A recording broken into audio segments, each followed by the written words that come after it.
పులిపిర్లు మనలో అందరూ చూసే ఉంటారు కదా! అందరికీ ఐడియా ఉండే ఉంటుంది. మీకు తెలుసా ఈ యొక్క వైరస్ వల్ల వస్తాయని? అది హ్యూమన్ పాపిలోమా అనే ఒక వైరస్ వల్ల ఈ పులిపిర్లు వస్తాయి. మీకు తెలుసా ఈ ఒకరి నుంచి ఇంకొకరికి వ్యాప్తి చెందుతాయని? అవును, నిజమే మీరు వింటుంది.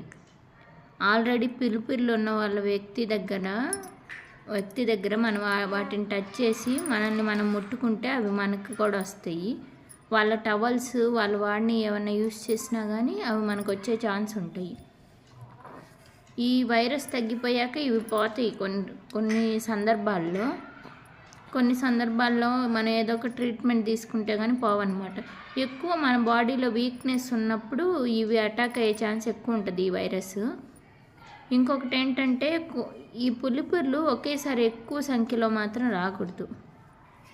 అందులోనూ నొప్పి అలాంటివి మాత్రం ఉండకూడదు పులిపిర్లు. ఒకవేళ అలాంటివి ఏమైనా ఇష్యూస్ ఉంటే ఖచ్చితంగా డాక్టర్ని కన్సల్ట్ అవ్వాలి.